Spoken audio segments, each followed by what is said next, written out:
ہر وقت اسے بے چین کیے رکھتا۔ اس کی کمی محسوس ہونے کی شدت سے اسے اندازہ ہو گیا تھا کہ اس کے اندر باقر زمان کی موجودگی کتنی گہری ہے۔ وہ مان چکی تھی باقر زمان کو بھلانا ناممکن تھا۔ وہ اس حقیقت کو سمجھ چکی تھی۔ ہجر جدائی اس کا مقدر تھا اور مقدر سے کب لڑا جا سکتا ہے؟ مقدر بدل بھی دو تو وہی ہو سکتا ہے جو مقدر بدل بھی وہی سکتا ہے جو مقدر بناتا ہے۔ شنایا نے پچھلے کچھ عرصے سے بے چینیوں سے بھاگنا چھوڑ دیا تھا۔ ہر بے چینی بےتابی کو وہ اللہ کے حضور لے کر حاضر ہو جاتی۔ وہ سمجھ گئی تھی اللہ کے سوا کوئی اس کے درد کو سمجھ نہیں سکتا تھا۔ وہی اسے اندھیروں سے نکال سکتا تھا، تنہائیوں کی جھرمٹوں کو اس کے لیے خوشیوں کی بہار بنا سکتا تھا۔ وہ خاموشی سے 90 انچی صوفے پر بیٹھی تھی، سر کو صوفے سے ٹکا رکھا تھا، آنکھیں بند تھیں اور بند آنکھوں کے سامنے اندھیرا تھا، اور اس اندھیرے میں ایک عکس اسے دکھائی دے رہا تھا جو واضح ہونے پر باقر زمان کی صورت میں ڈھلنے لگا تھا۔ وہ اسے دیکھ کر روح کی تشفی کرنا چاہتی تھی کہ اچانک اس کے گھٹنے پر کسی نے ہاتھ رکھا۔ اس نے چونک کر آنکھیں کھولی اور ملنے لگی۔ پاکستان تو نہیں پہنچ گئی تھی؟ زوئی نے چپتا سوال کیا اور کافی کا بھاپ اڑاتا مگ اس کے سامنے میز پر رکھ دیا۔ شنایا ایک دن پہلے ہی کینیڈا کے شہر اوٹاوا میں پہنچی تھی اور اب زوئی ہاسٹل سے اسے ملنے آئی تھی۔ کیا سوچ رہی تھی؟ زوئی نے دوبارہ پوچھا اور مزید کہا، اب یہ نہیں کہنا کہ باقر زمان کو یاد کر رہی تھی۔ اس نے چھیڑا تھا۔ نہیں، کچھ سوچ ہی تو نہیں پا رہی۔ خشک لبوں پر زبان پھیری اور سیدھی ہو کر بیٹھی۔ کیا مطلب؟ زوئی جان کر بھی انجان بنی اور اس کے سامنے والے صوفے پر بیٹھ گئی۔ کچھ سوچنے لگے تو سوچ کر جا کا ہر دھاگا وہ بن جاتا ہے، بلا وجہ ہی خیال کا سلسلہ اس سے جڑ جاتا ہے۔ شنایا مگ اٹھا کر اس کے کناروں پر انگلی پھیرنے لگی تھی۔ جھیل سی گہری نگاہیں کسی غیر مرئی نقطے میں اٹکی ہوئی تھی۔ نیوی بلو ڈریس پر بلیک سٹالر کندھوں کے گرد لپیٹ رکھا تھا۔ بال کیچر کی قید میں تھے۔ اسے یاد نہیں کرنا پڑتا، وہ خود ہی یاد آ جاتا ہے یار، اور ایسے یاد آتا ہے کہ میرے حواسوں پر حاوی ہو جاتا ہے۔ میں مفلوج ہو کر رہ جاتی ہوں۔ محبت انسان کو اپاہج بنا دیتی ہے کیا؟ وہ خود ہی سوال اور خود ہی جواب دے رہی تھی۔ زوئی بس اسے سن رہی تھی۔ محبت بہت عجیب سا احساس ہے۔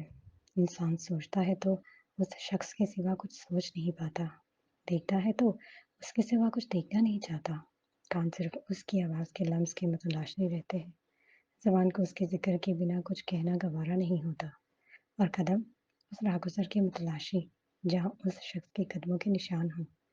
جب جب اللہ کی ذات کے سامنے ہاتھ بلند کرو، وہی شخص پہلی اور آخری دعا بن جاتا ہے۔ انسان ایک دائرے میں قید ہو کر رہ جاتا ہے، یا یوں کہنا چاہیے کہ انسان ایک مدار میں گھومنے لگتا ہے، اور مدار وہ شخص ہوتا ہے جس سے محبت ہو۔ شنایا کی عجیب سی بے خودی سی کیفیت تھی، الفاظ جیسے خود ہی اس کی زبان سے پھسلتے جا رہے تھے۔ اسے اندازہ نہیں تھا کہ زوئی کنکھیوں سے اسے گھور رہی ہے، بے حد الجھن میں۔ ہو گیا؟ زوئی کی سننے کی ہمت نے جواب دے دیا تھا، تبھی بولی تھی سخت لہجے میں نے تمہیں یہاں اس لیے بلوایا تھا۔ اس کی بات پر شنایا نے سوالیہ متجسس نگاہیں اٹھائیں، زوئی کی طرف دیکھا، تبھی وہ مزید کھویا ہوئی۔ اس لیے بلوایا تھا نا، تاکہ تم باقر زمان سے جڑی باتیں یاد کرتے وہیں چھوڑاؤ، یہاں آ کر نئی سرے سے لائف سٹارٹ کرو۔ جس نے تمہیں تمہاری محبت کی قدر نہیں کی، سمجھا ہی نہیں تمہارے جذبات کو، تو اس کی یادوں کو سینے سے لگائے بیٹھی ہو۔ لو شنایا، اب ایسا نہیں ہو سکتا۔ تم نے پہلے بھی اپنی منمانی کی تھی، مگر اب نہیں۔ زوئی خفا تھی، سخت روجھے لہجے میں صاف ظاہر تھا۔ بتایا تو ہے تمہیں، یاد نہیں کرتی؟ خود ہی یاد۔ شنایا تم ایسا نہیں کرو گی، اب اس رشتے کو ختم کرو گی، اور اب کچھ نہیں زوئی، کچھ نہیں۔ شنایا نے اس کی بات کا مطلب سمجھتے ہوئے جواب دیا تھا۔ اس کی آنکھوں میں نمی اور آواز میں حزن و ملال تھا۔ وہ اسی بات سے چھٹکارا پانے کے لیے تو پاکستان چھوڑ کر آئی تھی، اور یہاں بھی اب زوئی نے وہی ذکر چھیڑ دیا تھا۔ وہ مشکل میں پڑ گئی تھی، مگر اسے یقین کامل تھا کہ اس کا رب اسے ہر مشکل سے نکال لے گا، اس کا راستہ آسان کرے گا۔ انسان پر مشکل وقت آتا ہے کچھ سکھانے سمجھانے کے لیے۔ یاد آتے ہیں اف گناہ کیا کیا محسن، ایک محبت کر لی، دوسرا تم سے کر لی۔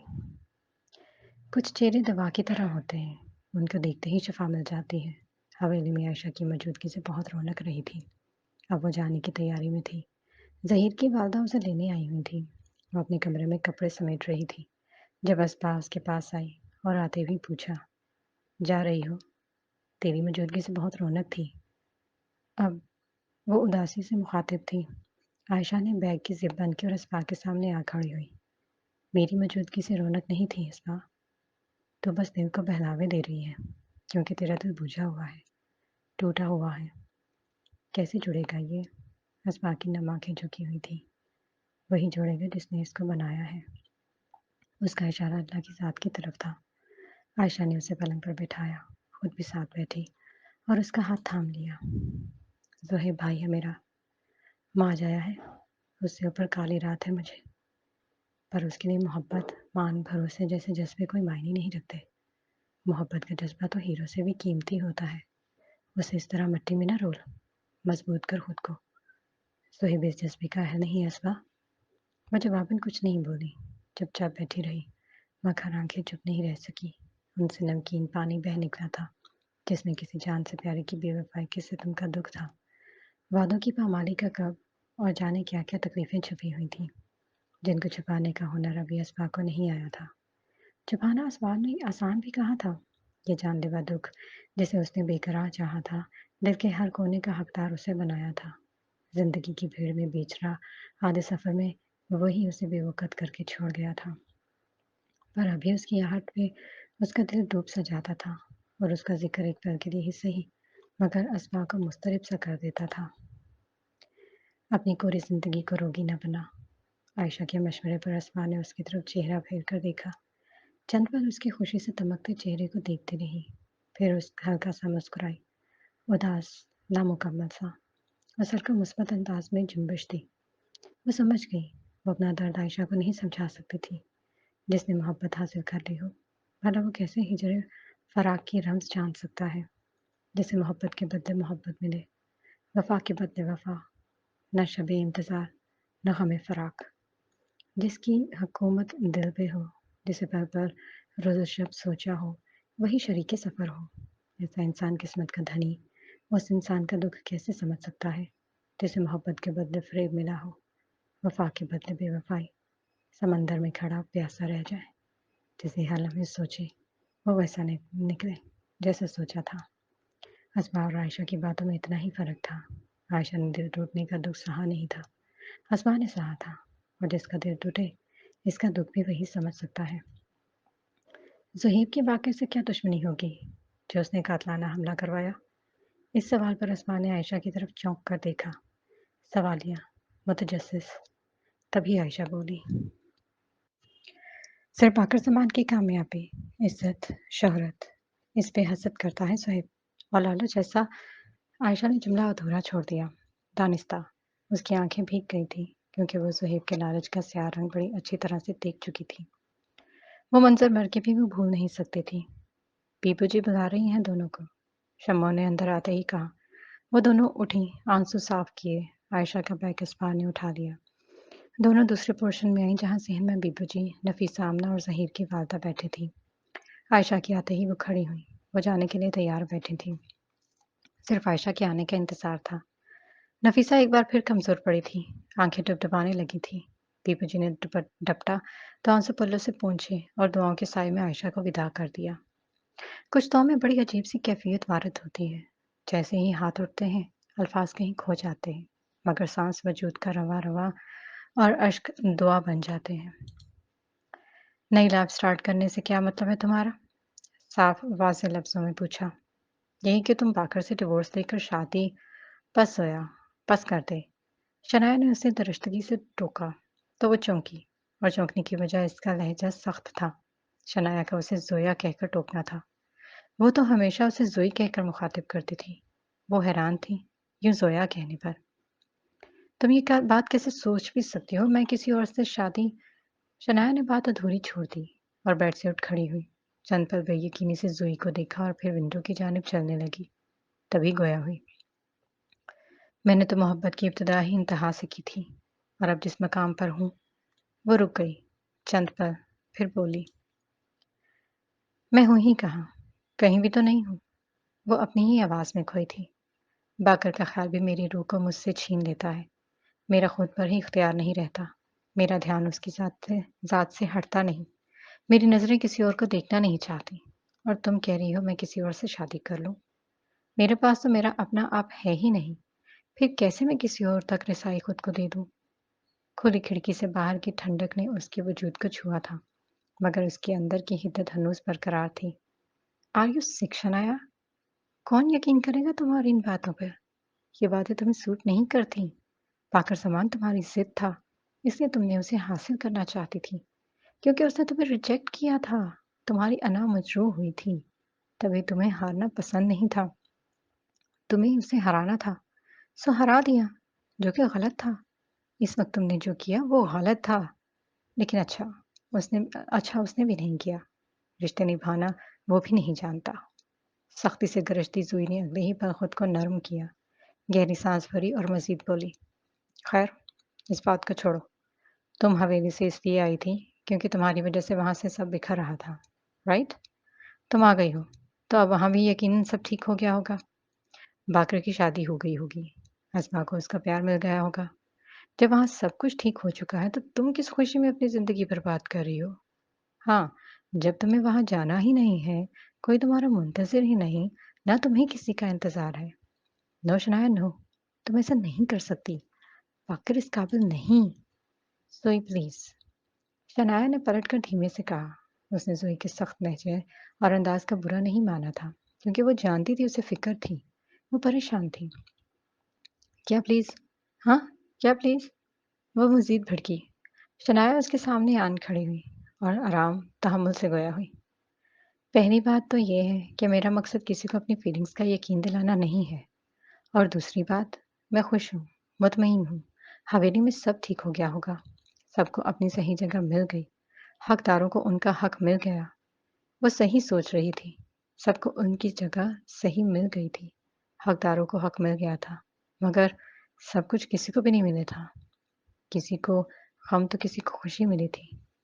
لیکن میری اپنی ایک جنگ ہے، مجھے ایک نیا راستہ ملا ہے، میں اس پر چلنا چاہتی ہوں، جیت کر، سب کچھ حاصل کر کے دیکھ لیا، اب سب کچھ گنوار کر، ہار کر حاصل اور لا حاصل سے بے نیاز ہو کر جینا چاہتی ہوں۔ ٹو بی آنیسٹ زوئی، آج تک میں نے جو چاہا پا لیا، ہر ضد، ہر خواہش پوری ہوئی میری، لیکن حاصل کی خواہش اور سکون کبھی نہیں نصیب ہوا مجھے، دامن خالی ہی رہا۔ مگر اب زوئی میرے پاس کچھ نہیں، لیکن پھر بھی مجھے اپنا دامن خالی نہیں لگتا، کیونکہ میں نے پہلی بار رب کی ذات پر یقین کرنا سیکھا ہے، اور اس نے مزید بولنا چاہا تھا۔ یو آر ٹوٹلی سک، زوئی نے ٹوک کر کہا اور نفی میں بے یقینی سے سر ہلایا۔ یس آئی ایم سک، اس نے مضبوطی سے کہا۔ زوئی سنتے ہی غصے سے چلی گئی، مگر بات یہیں ختم نہیں ہوئی تھی۔ جنوری کے آخر کی دھوپ چمک رہی تھی، اس چمکتی دھوپ میں عائشہ کا چہرہ بھی خوشی سے دمک رہا تھا۔ وہ گھر کے باہر گاڑی کے قریب کھڑی تھی، ظہیر اور اس کے والدین شہر جانے لگے تھے، اور عائشہ انہیں وداع کرنے کے لیے کھڑی تھی۔ اگلے ہی پل ان کی گاڑی چلی گئی۔ عائشہ گھر کی طرف پلٹی، تبھی گاڑی نے ہارن دیا، وہ رک گئی، مڑ کر دیکھا تو گاڑی باقر زمان کی تھی۔ وہ گاڑی دیکھ کر وہیں رک گئی اور دوپٹہ سنبھالنے لگی، اتنے میں گاڑی اس کے سامنے آن رکی۔ وہ گاڑی سے اترا۔ آپ یہاں؟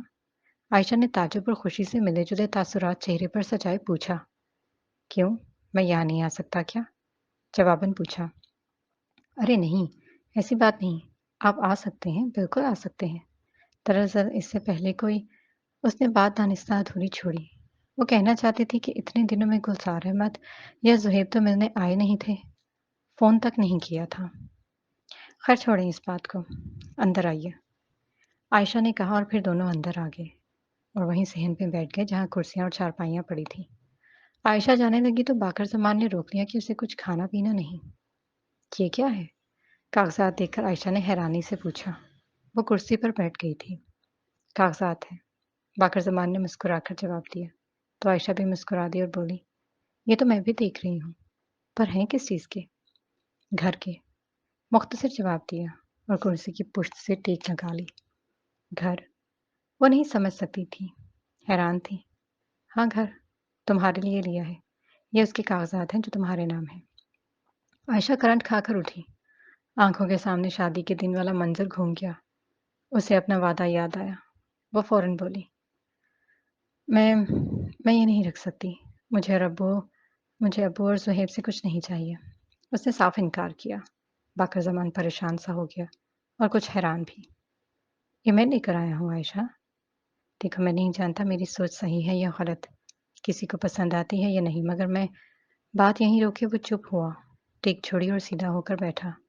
تبھی بولا، جو میری ماں کے ساتھ ہوا میں نہیں چاہتا وہ تمہارے اس ماں کے ساتھ یا کسی بھی لڑکی بیوی یا ماں کے ساتھ ہو، کوئی یوں گھر سے بے گھر ہو۔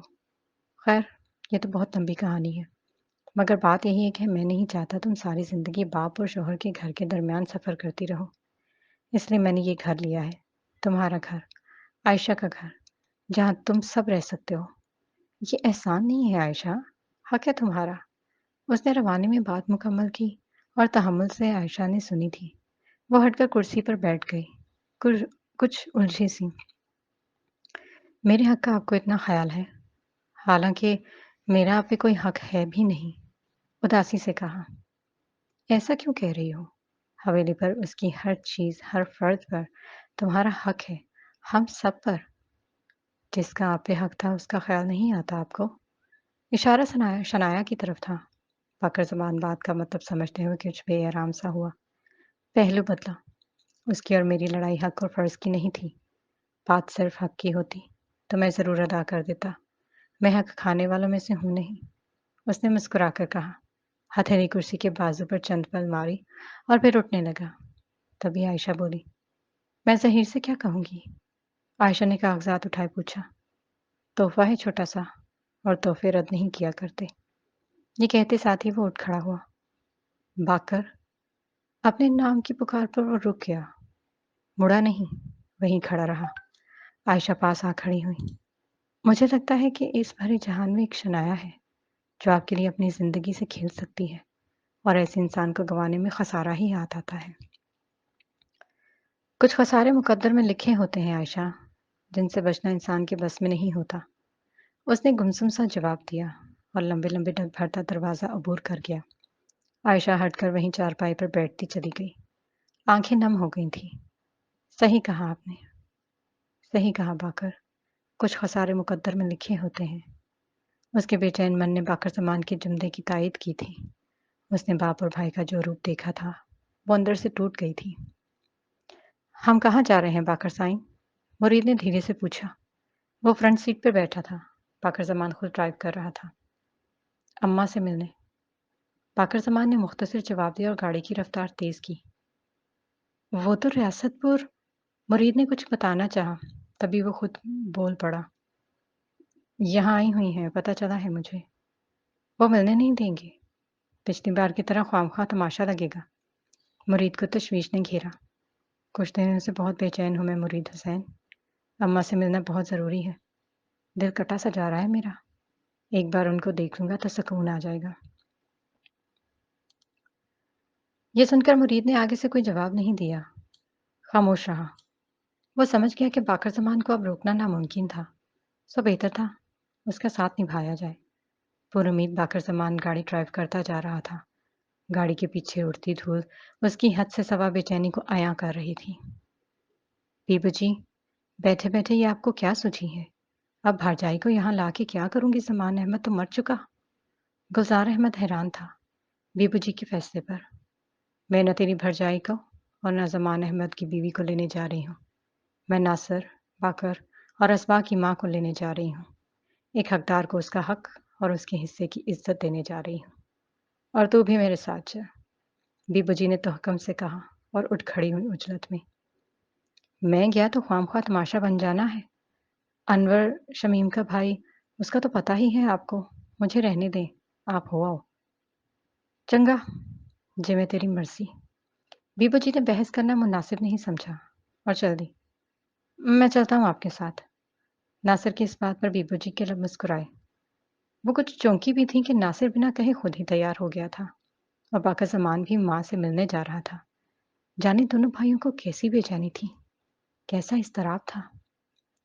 وہ دونوں دروازہ عبور کرنے لگے تو سامنے غفور کھڑا تھا، بے حد پریشان، سر جھکائے۔ کیا ہوا غفورے؟ بیبو جی نے پوچھا۔ وہ